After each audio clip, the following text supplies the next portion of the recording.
Dear students, a very good noon. Myself, Renu Gupta, Parvati, Arya Kanya Sanskrit Inter College, Budaun. Students, पिछले video में मैंने आपको the fountain poem पढ़ाई थी, उसका कुछ स्टैंजास रह गए हैं, वो आज मैं कंप्लीट करूँगी। देखिए, glad of all weathers still seeming best, upward or downward motion thy rest, full of nature nothing can tame, change every moment ever the same। पहले इनके वर्ड मीनिंग देख लें हम लोग। मोशन, इसमें एक वर्ड हमारा आया था मोशन। मोशन का मीनिंग होता है मूवमेंट। दूसरा वर्ड आया है हमारा फुल ऑफ नेचर। नेचर का मीनिंग हुआ नेचुरल क्वालिटी, प्राकृतिक गुण, प्रकृति। एक वर्ड हमारा इसमें आया था टेम। टेम का मीनिंग होता है to be able to control, जिसके लिए कंट्रोल किया जा सके। टेम का मीनिंग है to be able to control, जिसे कंट्रोल किया जा सके, जिसे बांधा जा सके, जिसे नियंत्रण में लिया जा सके। तो ये इसके वर्ड मीनिंग हो गए। दोबारा से देखिए paragraph. Glad of all weathers still seeming best, upward और डाउनवर्ड मोशन दाई रेस्ट। यहाँ पे पोइट फाउंटेन को एड्रेस कर रहा है और कह रहा है कि तुम हर मौसम में, ऑल वेदर्स हर मौसम में कैसे रहते हो? ग्लैड मीन्स हैप्पी रहते हो। स्टिल सीमिंग वेस्ट है, कोई भी मौसम है, गर्मी है, सर्दी है, बरसात है, हर एक में तुम बहुत अच्छे दिखाई देते हो।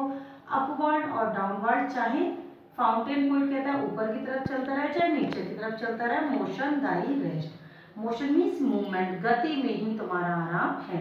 इसका मतलब ये हुआ, पोइट यहाँ पे ये कहना चाह रहा है कि तुम कभी भी रुकते नहीं हो, तुम हमेशा आगे की तरफ बढ़ते रहते हो। नेक्स्ट पैराग्राफ देखिए। फुल ऑफ नेचर, तुम किससे भरे होते हो? प्रकृति से भरे रहते हो। नथिंग कैन टेम, कुछ भी तुम्हें बांध नहीं सकता, कुछ भी तुम्हें कंट्रोल नहीं कर सकता। चेंज एवरी मोमेंट, पोइट फिर कहता है फाउंटेन से तुम हर क्षण बदलते रहते हो। एवर द सेम, फिर भी तुम अपने पुराने गुण को नहीं छोड़ते हो। पोइट यहाँ पे बता रहा है कि फाउंटेन, तुम हमेशा प्रकृति से भरे रहते हो, तुम्हें कोई भी बांध नहीं सकता, कोई कंट्रोल नहीं कर सकता, हर क्षण तुम बदलते रहते हो, फिर भी तुम ज्यों की त्यों रहते हो। इस वाले दोनों स्टैंजास में पोइट ने फाउंटेन की कुछ क्वालिटीज बताई हैं। पोइट ये भी चाहता है कि उन क्वालिटी को हम अपने अंदर एक्सेप्ट करें। अब आपके एग्जाम में इन पैराग्राफ में से क्वेश्चन आंसर छाटने को आते हैं। देखिए फर्स्ट वाले स्टैंजा का देखिए आप। What is the condition of the fountain in all weathers? देखिए ऊपर की 2 लाइन्स हैं, उनमें इसका आपको क्वेश्चन का आंसर मिलेगा। What is the condition of the fountain in all weathers? हर मौसम में फाउंटेन की क्या कंडीशन होती है? ऊपर पोइट ने कहा है ग्लैड ऑफ ऑल वेदर, तो इसका आंसर हो जाएगा the condition of the fountain is in all वेदर्स that it always remains happy. हमें क्वेश्चन में से ही पहले उसको हम सिंपल सेंटेंस बनाएंगे और फिर स्टैंजाज की लाइन में से उसका आंसर लेंगे। तो इसका आंसर हो गया the condition of the fountain is in all weathers is that it remains always happy. Second question है what lesson does the poet want to give us in this stanza. इस stanza में 4 line की जो poem है, इसमें poet ने क्या हमें मैसेज दिया है, क्या लेसन है इसका? तो इसमें पोएट ने क्या बताया? Glad of all weathers still seeming best, upward और डाउनवर्ड मोशन दाई रेस्ट। इस पूरे स्टैंजा में पोएट ने बताया है कि हमें हर परिस्थिति में खुश रहना चाहिए और हमेशा आगे की तरफ बढ़ता रहना चाहिए। पोएट ने एक मैसेज दिया है। The poet wants to give us in this stanza a lesson that we should always be happy in all circumstances and we should always go forward for our progress। ठीक है, इस वाले stanza का आपका question answer हो गया first वाले stanza के। अब सेकंड स्टैंजा देखिए। Full of nature nothing can time, change every moment ever the same. अब इसके आपके क्वेश्चन आंसर देखिए। What is the nature of fountain, fountain का नेचर क्या है?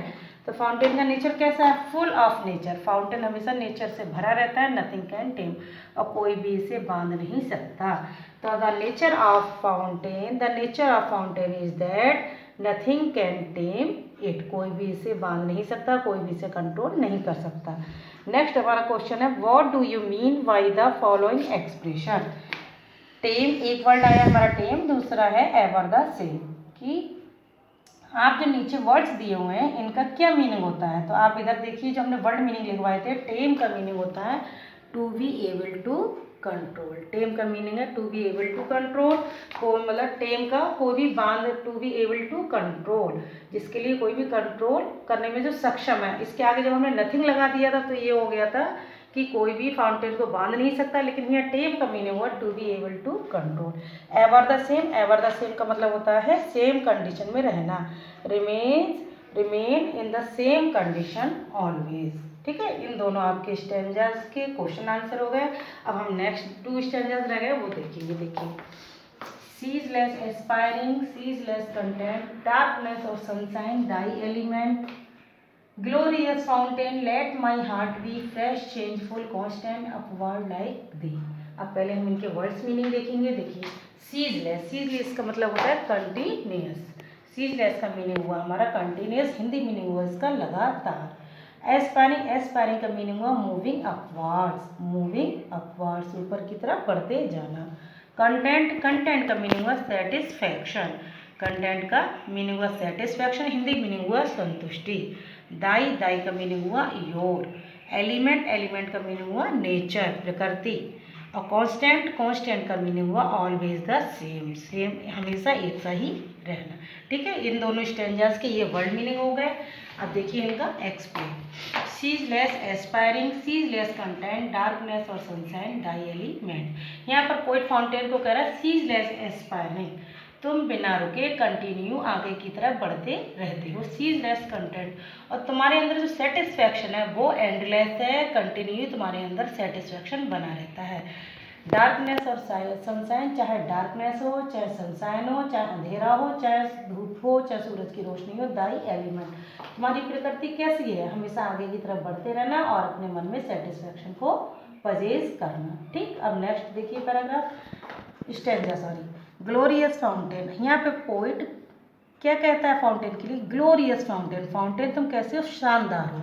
लेट माई हार्ट भी, अब यहाँ पर पोइट ये चाहता है कि वो भी, ये जो भी फाउंटेन की जो भी क्वालिटी है वो उन्हें अपने से हृदय में धारण कर ले, जैसे फ्रेशनेस है, चेंजफुल परिवर्तनशील, कांस्टेंट, सेटिस्फैक्शन है, लगातार आगे बढ़ते रहना, अपवर्ड लाइक दी। पोइट कह रहा है कि हे झरना, मैं भी तुम्हारी तरह फ्रेश हो जाऊं, हमेशा परिवर्तनशील हो जाऊं, फिर भी मेरे अंदर जो मेरी क्वालिटी है पुरानी वो कभी खत्म ना हो और मैं हमेशा आगे की तरफ बढ़ता रहूं। इस तरह ये आपके दो स्टैंजाज हैं, इनके आपका हिंदी मीनिंग हो गया, वर्ड्स मीनिंग हो गया। अब लास्ट पैराग्राफ में स्टैंजा के आप क्वेश्चन आंसर देखिए। इसमें पोइट ने कहा है why has the fountain been called glorious. Question है हमारा, फाउंटेन को ग्लोरियस क्यों कहा गया है? तो ग्लोरियस क्यों कहा गया है? क्योंकि फाउंटेन में बहुत सारी क्वालिटी हैं। अगर हम सारी पोइम को समराइज करें तो फाउंटेन की बहुत सारी पोइट ने क्वालिटी बताई हैं। उसके अंदर सेटिस्फैक्शन है, हमेशा वो आगे की तरफ बढ़ता रहता है, चाहे कोई भी परिस्थिति हो, हर परिस्थिति में वो हैप्पी रहता है। यही सारे कारणों की वजह से फाउंटेन को ग्लोरियस कहा गया है। So the fountain has been called glorious because it has a number of qualities. It has satisfaction, it has quality of going forward, it is changeful, so it has been called glorious. ठीक है, second question हमारा, what qualities of the fountain does the poet wish to have. Fountain, poet कौन कौन सी fountain की quality को अपने अंदर रखना चाहता है? तो फ्रेश है, changeful, constant, upward like the, ये क्वालिटी हैं जिन्हें पोएट अपने अंदर रखना चाहता है। ठीक है, ये आपके इसके स्टैंजा के क्वेश्चन आंसर हो गए। अब आपके पोएम में से सेंट्रल आइडिया आता है, पर स्टैंजा होता है उसमें से क्वेश्चन आंसर छाटने को होते हैं, तो आपके स्टैंजा कंप्लीट हो गए हैं।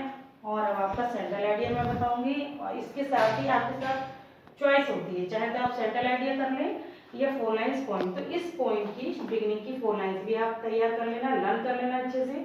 सेंट्रल आइडिया मैं नोट करा रही हूँ, आप लोग नोट करिए। देखिए, ऊपर हम डालेंगे पहले सेंट्रल आइडिया, फिर हमने नाम लिख दिया द फाउंटेन, पोइम का हमारा नाम है। देखिए, the fountain is a beautiful poem of James Russell Lowell, full stop.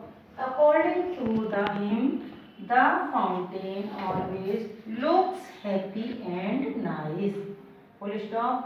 It looks full of light in the sunshine.